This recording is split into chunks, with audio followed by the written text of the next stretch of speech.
Eu sou o professor Dr. Diego Soares Carvalho. Como nós já iniciamos esse módulo de endócrino, já falei para vocês um pouquinho do pâncreas endócrino, a gente já entendeu a sinalização.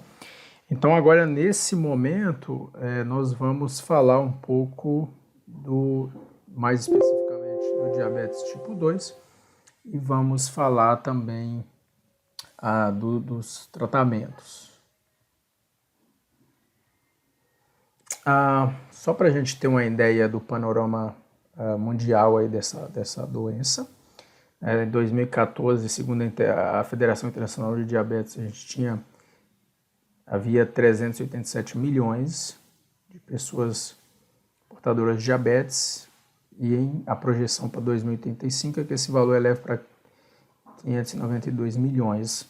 Outro dado curioso é que ocorre, então, essa projeção, para os países subdesenvolvidos, né, que apresentavam índices menores, hoje está com um crescimento superior aos países desenvolvidos, né, que inicialmente apresentavam grandes índices de diabetes. Então, de fato, é uma doença que causa aí problemas de saúde pública, né, no mundo inteiro. E a gente tem aí antes do indivíduo se tornar o diabético, né, tipo 2, ele passa por um processo normalmente de resistência à ação da insulina, né? E aí tem vários fatores que interferem neste desenvolvimento da resistência à insulina. Nós já vimos na aula anterior, né, a ativação do receptor de insulina, os seus substratos, PI3, quinase, AKT e translocação das vesículas contendo GLUT4. Para o receptor estar ativado, as suas subunidades betas precisam ser fosforiladas, né, nos resíduos de tireosina. Alguns fatores, como aumento de angiotensina 2, o fator de necrose tumoral, ácidos graxos livres, endotelina, o aumento da insulina, hiperinsulinemia, estresse, triglicerídeos, são fatores que favorecem a fosforilação do receptor em um outro resíduo, que é a serina. E o aumento da fosforilação do receptor em serina, no resíduo serina, leva a esse quadro de resistência à insulina, né, que é um estado na qual as células alvos, as células que são sensíveis à insulina, não respondem aos níveis circulantes do hormônio, né, e levando a uma predisposição do diabetes tipo 2. Obviamente que tem outros fatores também envolvidos, né, fatores genéticos, o estilo de vida, o sedentarismo, né, doenças, né, infecção crônica, doenças cardiovasculares, a associação dessas diferentes comorbidades leva a um quadro que a gente chama de síndrome metabólica, né? Então, quando a gente pensa na via de sinalização da insulina, problemas no receptor, na via ajusante, né, nos substratos, PI3, AKT, no GLUT4. Então, qualquer problema aqui, nesta via, gera um quadro de resistência à insulina e, posteriormente, o diabetes tipo 2.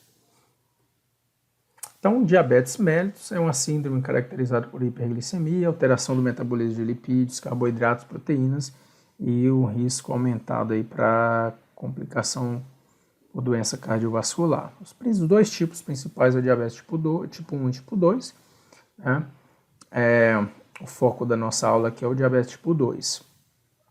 O diabetes tipo 1 ocorre uma deficiência absoluta em decorrência da destruição autoimune das células beta,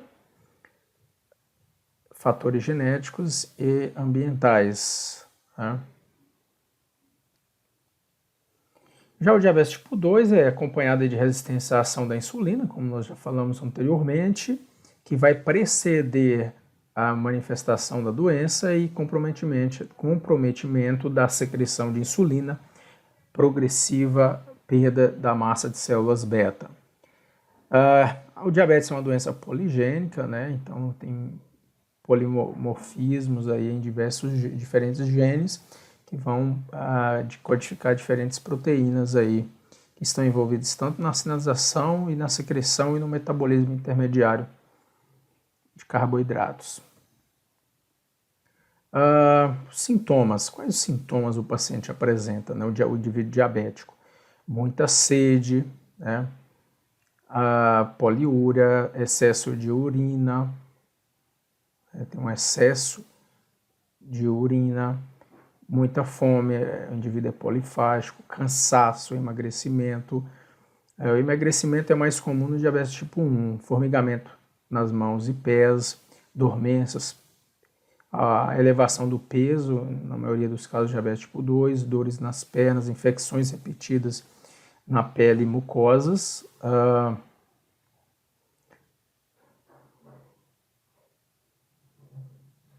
E é interessante ressaltar que grande parte dos indivíduos, né, um grande percentual apresenta a doença e não tem diagnóstico, né? Então, daí a importância de se ter aí um controle, fazer o controle aí desses pacientes que estão acima de 40 anos. Como é feito o diagnóstico? Presença de açúcar na urina ou no sangue, né?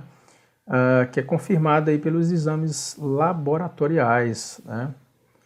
O indivíduo ele fica em jejum de 8 a 12 horas para fazer a coleta de sangue e dosar a glicemia, né? A glicose, dosar a glicose plasmática. Também é realizada a dosagem da hemoglobina glicada, que dá um perfil aí interessante dos últimos 3 meses da glicemia do paciente, né? Então, o indivíduo normal até 100 mg por decilitro, né? E no teste, né, de tolerância à glicose oral, onde é administrado 75 gramas de glicose, até 140 mg por decilitro. O indivíduo pré-diabético ele vai apresentar aqui em jejum a glicemia de 100 a 125 mg por decilitro e a hemoglobina glicada entre 5,7% e 6,4%. Né? E aqui, após a administração de glicose oral, 140 a 199. Então, esse indivíduo aqui é um pré-diabético. O diabético, né, acima em jejum aqui de 8 horas, acima de 126, é maior ou igual a 126, e uma hemoglobina glicada maior ou igual a 6,5%. Né? E após um jejum, após a administração da glicose oral, né, após 2 horas, maior que 200 mg por decilitro. Então, esse é o diagnóstico clássico, né, do diabetes. Quais são os fatores de risco dessa doença, né? Antecedente familiar, então se o indivíduo tem histórico familiar de casos de diabetes, idade maior de 45 anos, o estilo de vida, né, pouco saudável, a alimentação, que é extremamente importante, a questão do sedentarismo, dieta inadequada, obesidade, o indivíduo está com sobrepeso, a hipertensão arterial, colesterol alto, né, a hipercolesterolemia. Então, são fatores importantes. Uma outra situação que é muito recorrente durante a gravidez, né, tem alterações hormonais, tem os hormônios placentários, e esses hormônios que estão aumentados durante a gravidez são hormônios que têm atividade diabetogênica, que favorece a hiperglicemia. Então, ocorre em muitos casos que a mulher desenvolve uma hiperglicemia durante a gestação, que a gente chama de diabetes gestacional, né?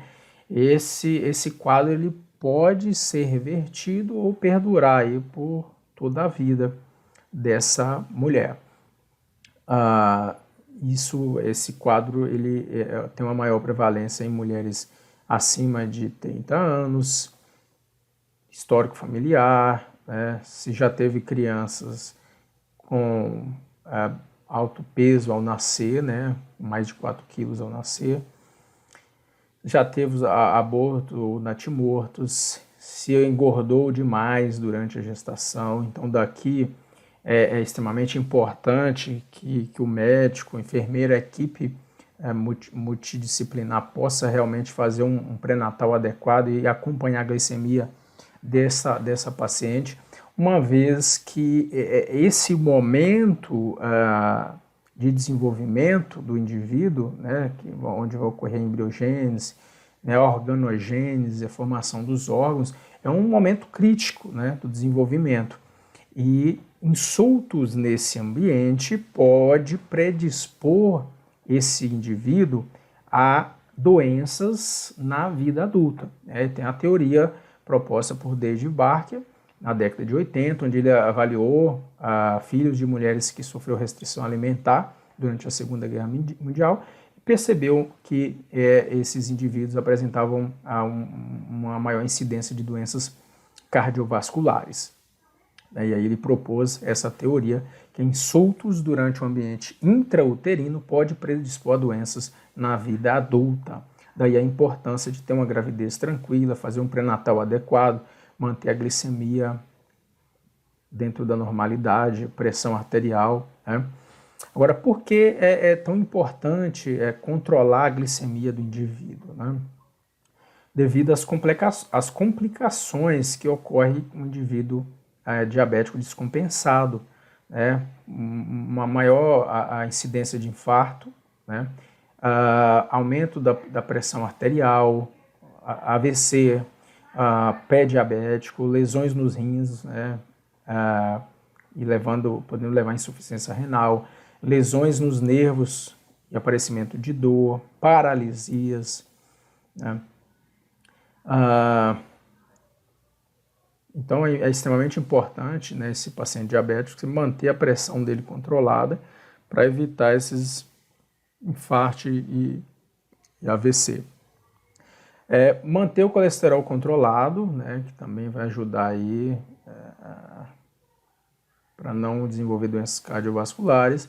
Manter o peso controlado, né, porque daí se reduz a chance de outras doenças associadas. A alimentação, então, ela é fundamental para se manter o indivíduo com peso adequado, né? E aí esse indivíduo deve ter uma dieta mais regrada aí de carboidratos, né? Proteínas, gorduras, sais minerais, vitaminas e água. Então ele tem que ter uma dieta equilibrada, mas cuidar do tipo de carboidrato que ele vai ingerir, né? Evitar os açúcares simples, refinados, né? Cadeia simples, que tem um alto índice glicêmico, e dar preferência às gorduras aí que tem uma melhor qualidade nutricional. Exercício físico, então a prática regular de exercício físico é uma intervenção não farmacológica interessantíssima. Então antes, quando o indivíduo está no início do diabetes, é possível de fazer um controle da glicemia utilizando aí a dieta e exercício físico, né? Então a prática regular de exercício físico ajuda a manter a glicemia nos níveis normais, melhora do controle do diabetes, da hipertensão, do colesterol no sangue, e aí diminui o risco de doenças cardiovasculares, né? Controle do peso, melhora a autoestima do indivíduo, controla o estresse. Enfim, o exercício melhora todos esses parâmetros. Um outro cuidado que o indivíduo diabético precisa ter é o cuidado com os pés, né? Para não desenvolver o pé diabético, né? Porque esse indivíduo ele tem problemas tanto em nervos quanto problemas micro e macrovasculares. E aí ele pode ter aí necrose, né, onde ocorreu essa lesão, e e levar a um quadro, por exemplo, de amputamento, que é muito comum nesses indivíduos. Então tem que tomar cuidado, né, para não se acidentar, para não ter corte, né, uma lesão, e também a questão até da vestimenta, meias, tal, tem que tomar esse cuidado. Os pacientes com diabetes têm que ter esse cuidado especial com os pés, né? Essa hiperglicemia prolongada, se o indivíduo está descompensado e não for cuidado de forma rígida, vai levar a esse prejuízo na circulação dos pés aí e gerando aí problemas de necrose, enfim, podendo ter amputação do órgão, né? E tomar cuidado, né, para não causar feridas aí no órgão.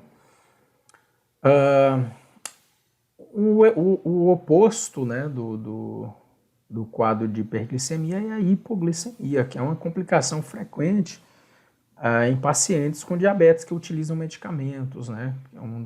Alguns hipoglicemiantes têm esse efeito colateral quando utilizado de forma incorreta.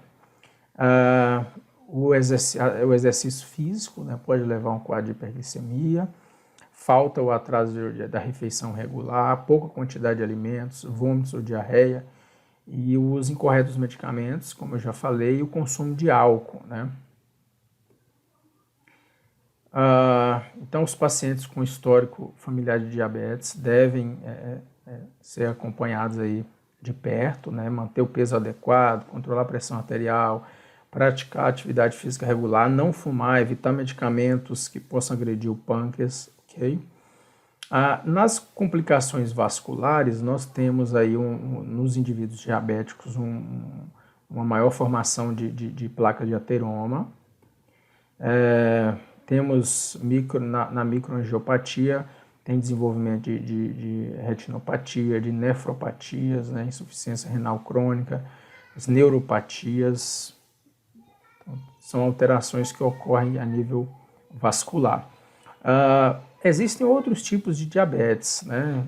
Como eu já tinha falado para vocês, a gente está focando mais no tipo 2 nessa aula, mas tem tipo 1, tipo 2, gestacional, tem alguns que são genéticos, né, causados por mutações em alguns genes específicos, síndromes genéticas como a síndrome de Prader-Willi e outros tipos que são desenvolvidos aí com o uso de fármacos, né? Então vamos falar um pouco dos hipoglicemiantes. Então nós vamos falar basicamente, né, dos hipoglicemiantes que são utilizados na prática clínica para tratamento do diabetes mellitus tipo 2. Então nós temos as sulfonilureias, as glinidas, biguanidas, glitazonas, inibidores da alfa-glicosidase, os incretinomiméticos, né? E temos as amilinomiméticos e os inibidores dos transportadores de sódio e glicose, o CGLT2. A gente vai dar uma olhada nesses hipoglicemiantes. Então vamos iniciar pelas sulfonilureias. As sulfonilureias, basicamente, elas têm um grupamento sulfona, né, que é o grupamento, essa estrutura, esse anel benzênico e esses grupos aqui, eles são gerais para todas as classes. O que vai mudar é o R1 e R2, que aí ocorre, então,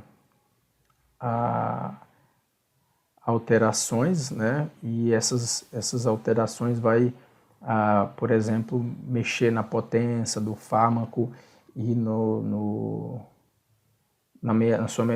tempo de meia-vida. Então, basicamente, nós temos aqui os análogos de primeira geração, tolbutamida, clorpropamida, acetohexamida, temos a glibenclamida, glipizida e a glimepirida, ok? Esses análogos aqui de segunda geração, normalmente eles são mais potentes e com um tempo de meia-vida reduzido.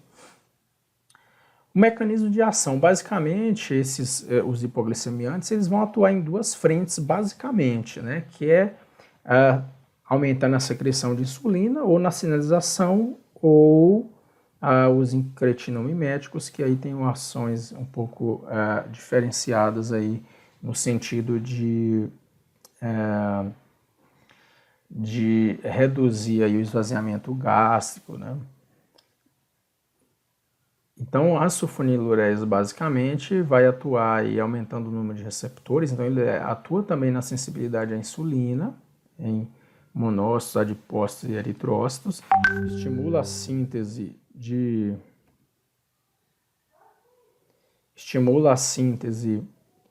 do transportador de glicose em células de cultura e inibe a gliconeogênese hepática. Aqui basicamente nós temos, né, como eu já falei na aula anterior do pâncreas endócrino, a gente viu essa sinalização de sinalização da insulina em sua secreção, esses mecanismos. Então basicamente aqui nós temos o KATP, que é o canal para potássio sensível a ATP. Esse canal tem subunidades KIR/SUR. Então as sulfonilureias, tanto as sulfonilureias quanto as glinidas, eles vão atuar aqui na subunidade SUR e vão basicamente promover o fechamento desse canal, né? E o fechamento desse canal vai inibir a saída de potássio, vai gerar um processo de despolarização, né? Gera um potencial de ação nesse canal para cálcio sensível à voltagem do tipo L, aumentando a entrada em fluxo de cálcio por meio intracelular e então promovendo então a exocitose dos grânulos de insulina, ok? E reduzindo a glicemia do indivíduo, ok?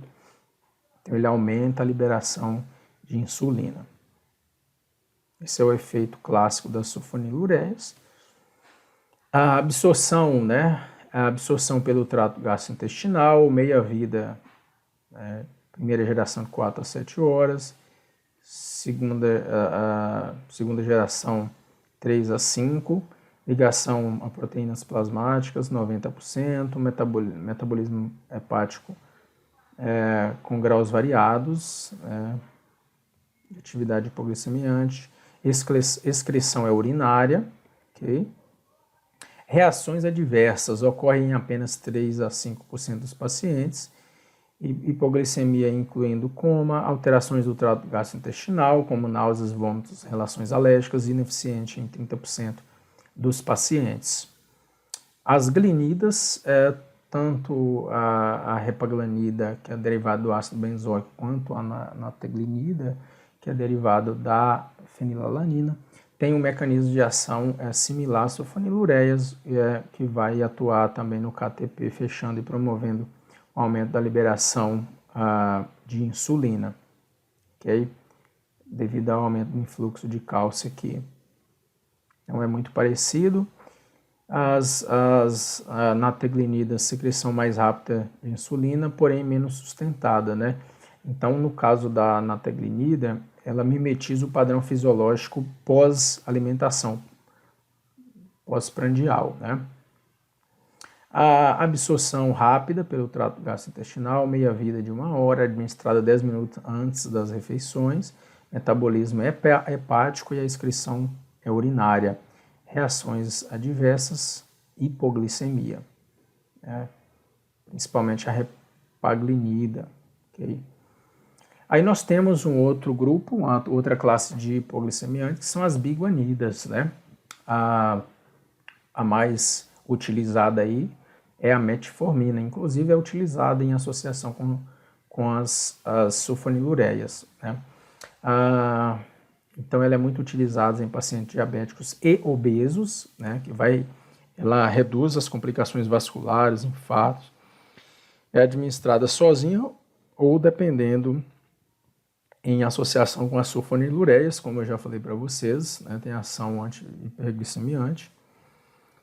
O mecanismo de ação, ela aumenta a sensibilidade, né, à insulina no músculo, tecido adiposo, aumenta o número e afinidade dos receptores, aumenta a atividade de tirosina quinase do receptor, diminui a produção hepática de glicose, e é interessante porque nós temos, por exemplo, esse receptor de cátions orgânicos, né, esse trocador de cátions orgânicos aqui, na verdade, é o CT1, é ele que a metformina entra através desse receptor, acessa a célula e aí atua na mitocôndria, no complexo 1, né, da cadeia transportadora de elétrons, no complexo 1.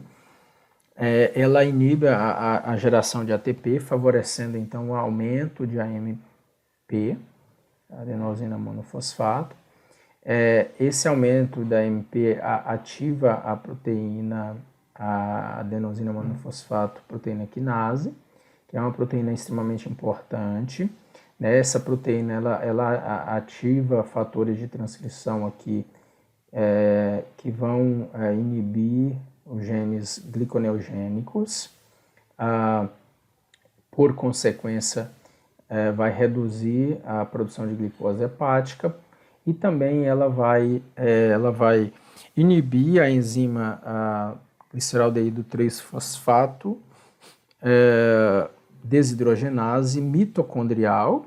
Então ela vai reduzir a atividade dessa enzima, aumentando então o NADH, e o NADH converte então piruvato em lactato, certo?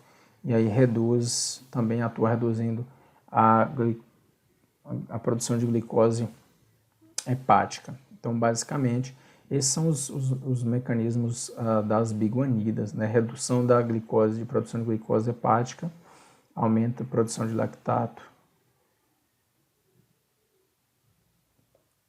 A absorção pelo intestino delgado, meia-vida de 2 horas, 2 a 3 doses diárias, 850 mg antes das refeições, excretado inalterado pela urina. As reações adversas, diarreia, desconforto abdominal, náuseas, sabor metálico e anorexia. Diminuição da absorção de B12 e folato. As glitazonas, ou as tiazolidinedionas, né?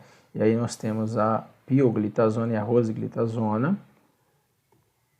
As glitazonas, o mecanismo de ação básico é via receptor PPAR-gama ou PPAR-alfa, né, que são receptores nucleares. Esses receptores gama ativados são ativados, né, por um proliferador de peroxisomas. Está presente aí nos tecidos adiposos, músculo, esquelético, rim e intestino. Regula a expressão de genes que afetam o metabolismo de carboidratos e lipídios e aumenta a expressão de transportadores de glicose no músculo e tecido adiposo, né?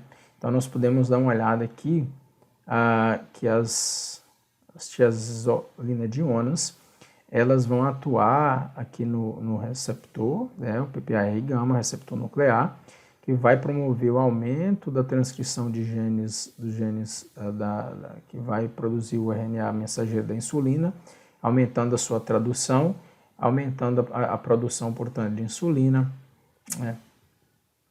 Esse é o que elas fazem, né? Esse é o mecanismo de ação aí. A absorção em cerca de 2 horas, ligação a proteínas plasmáticas, maior que 99%, metabolismo hepático. Então, a rosiglitazona, metabólitos fracamente ativos, enquanto que a pioglitazona, metabólitos ativos. Meia-vida de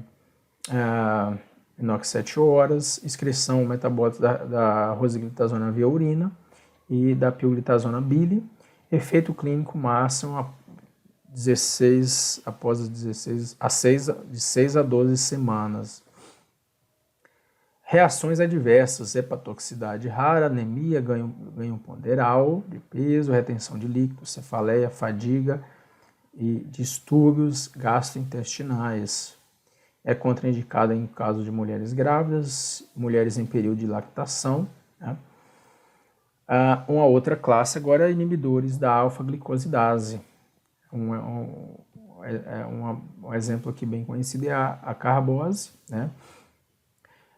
Muito utilizada em pacientes com diabetes mellitus tipo 2, que são inadequadamente controlados aí, através de dieta, indivíduos idosos com hiperglicemia pós-prandial.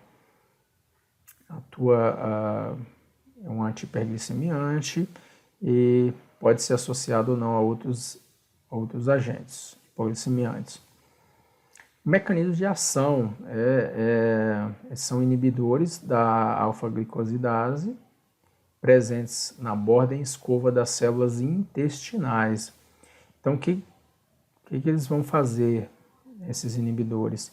Eles vão diminuir a absorção de carboidrato pelo intestino, né? E minimizam, portanto, o aumento pós-prandial da glicose sanguínea. Então, eles vão inibir o pico de glicemia, vai aumentar o número de afinidade dos receptores de insulina e aumenta a atividade de tirosina quinase. A absorção e posologia são pouco absorvidos, administrados no início de uma refeição. Reações adversas, flatulência, diarreia e dores abdominais. Nós temos também os fármacos hipoglicemiantes chamados de incretinomiméticos, né? Nós temos aqui fisiologicamente as células do intestino, as células L do intestino, elas vão produzir o GLP-1. Então ele vai ser secretado, tem a enzima de peptidilpeptidase 4, que ela degrada ele rapidamente, então o tempo de meia-vida dele é bem curto, 3 minutos, e ele é inativado pela dipeptidilpeptidase. Com a ampliação do tempo de ação do GLP-1, você vai ter um aumento da síntese de insulina, aumento da secreção de insulina, ele reduz a secreção de glucagon, que é o hormônio que atua de forma antagônica à insulina, aumentando a glicemia, enquanto que a insulina vai reduzir. Então, as ações gerais do GLP-1 é reduzir a glicemia, né? Então, o GLP-1 é o peptídeo 1 semelhante ao glucagon, é um hormônio intestinal, denominado incretina, e é interessante que os experimentos iniciais mostravam que quando faziam a administração de glicose oral, você tinha uma liberação de insulina maior quando comparada a uma administração, seja intravenosa ou intradérmica. Então, e aí foi descoberta essas incretinas, né, que atuam, que são liberadas pelo intestino e que atuam potencializando aí a secreção de insulina. O GLP-1 ele vai atuar no receptor específico, né? Vai aumentar a biossíntese de insulina por ativar a AMP cíclico e a proteína quinase A, vai reduzir a secreção de glucagon, retarda o esvaziamento gástrico, né? Promovendo uma saciedade, vai diminuir apetite, portanto.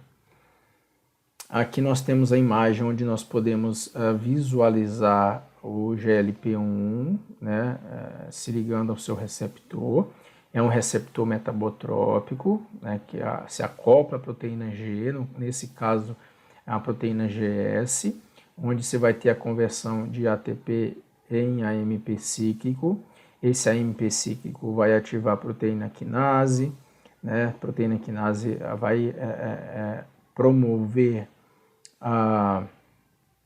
vai promover aí um processo de liberação do cálcio intracelular, vai promover o próprio AMP cíclico permite aí um influxo de sódio, né, por meio intracelular, gerando um processo de despolarização que permite a entrada de cálcio intracelular, o aumento do cálcio intracelular, ativa as proteínas da maquinaria de secreção, né, que vai promover o processo de secreção de insulina.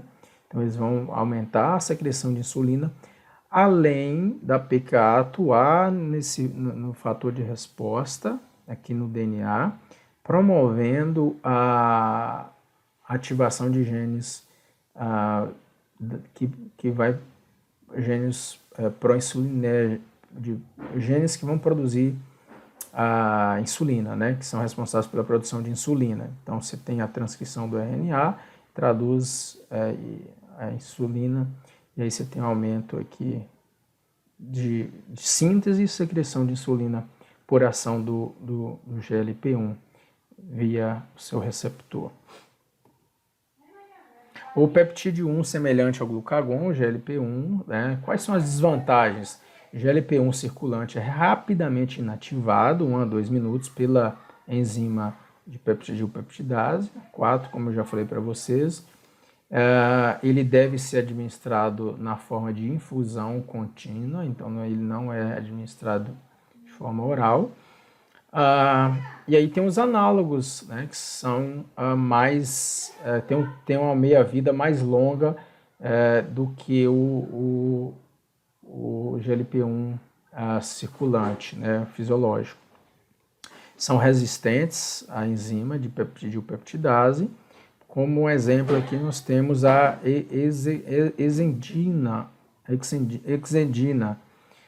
que é coletada aí a partir da saliva do lagarto monstro de Gila, certo? Que é bastante utilizado aí, e cujos efeitos atêm também a liraglutida, né? O nome comercial aí que é utilizado, o Victoza, bastante utilizado também. Efeitos colaterais, náuseas e vômitos, né? Então tem ação similar aqui ao GLP-1 fisiológico. Então, para resolver esse problema da meia-vida curta do GLP-1 e dos seus análogos, aí utiliza-se inibidores da enzima de peptidilpeptidase 4, né, que vai fazer com que ocorra o aumento dos níveis circulantes de GLP-1 endógeno e vai estimular a secreção de insulina pelo pâncreas, né?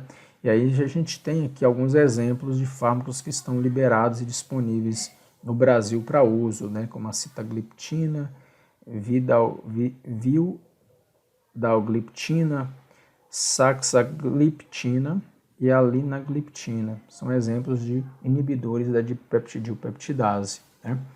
Quais as desvantagens? Pode metabolizar uma ampla variedade de peptídeos, né? Então isso é preocupante a longo prazo. A potência limitada pela quantidade endógena de GLP-1, né? Então isso é um outro fator limitante dessa estratégia farmacológica.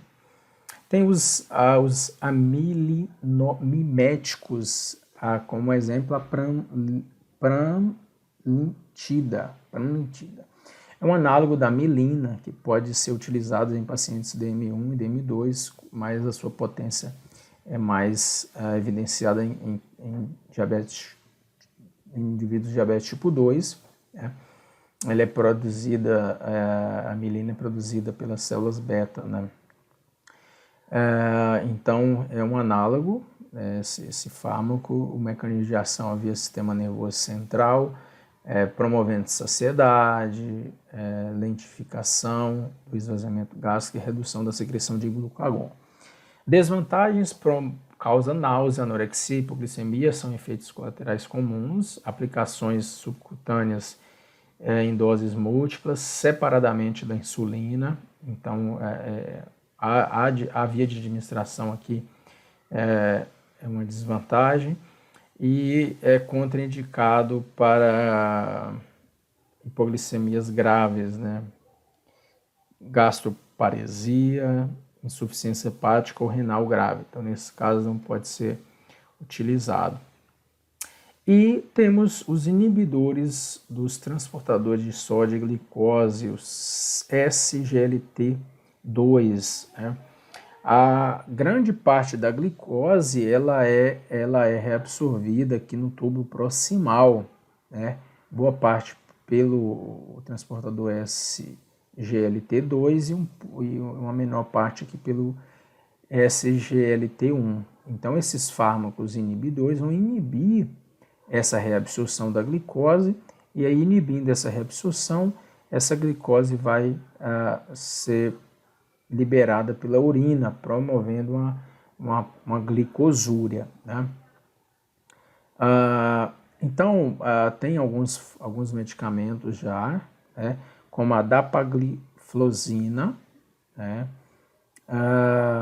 a empagliflozina, a canaglifosina, são exemplos de inibidores, né, do SGLT2, que vão atuar lá no túbulo proximal renal. Mas como você vai ter um quadro de glicosura, não é indicado para indivíduos que apresentam disfunção renal moderada grave, né, com a taxa de filtração glomerular inferior a 45 milímetros por minuto, né? Então, e aí a longo prazo há uma preocupação também, né? Tem que ser acompanhada a função renal desses pacientes. Efeitos colaterais, infecção genital, infecção urinária, poliúria, são exemplos aí de efeitos colaterais. Perda de peso e redução da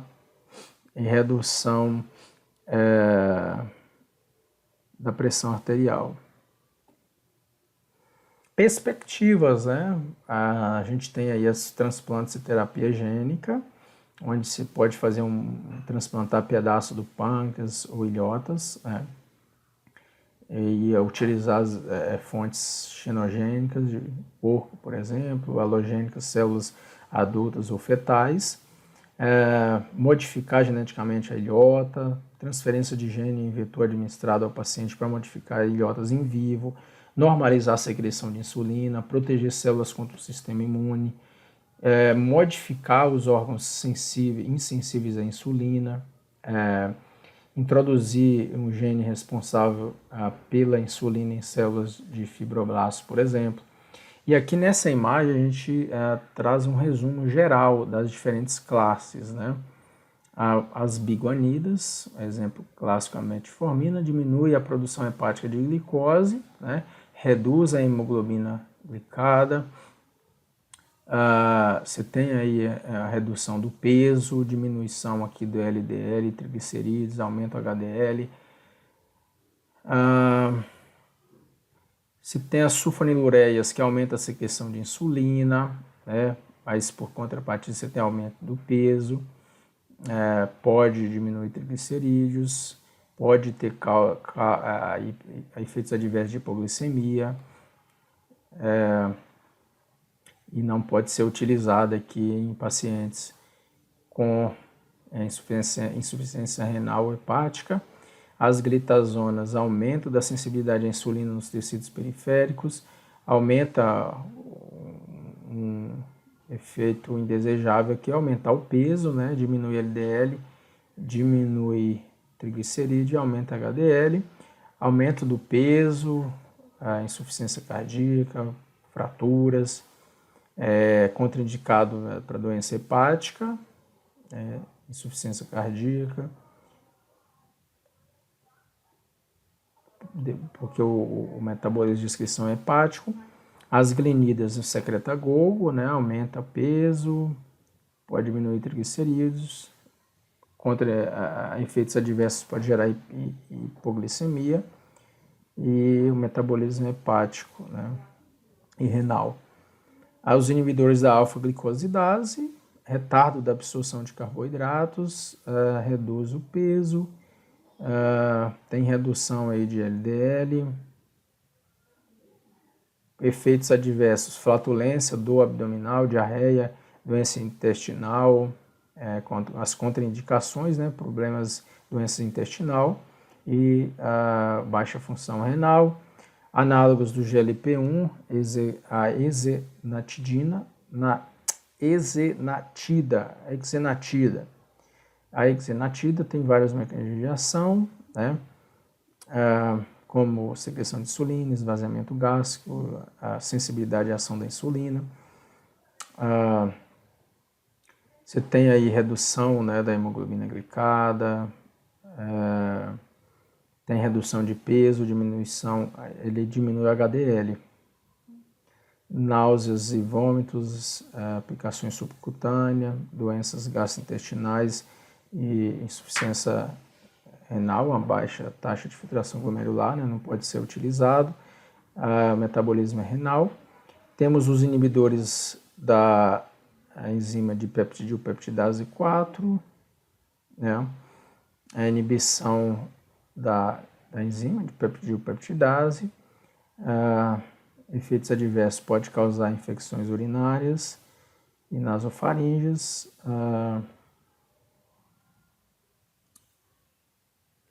Os aminomiméticos, a pramitida,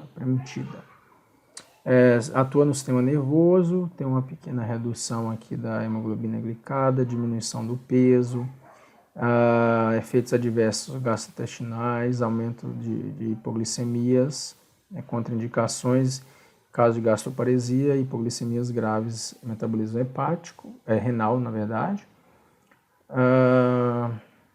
Metabolismo e excreção é renal. A excreção é renal. Então, as referências utilizadas e muito obrigado pela atenção.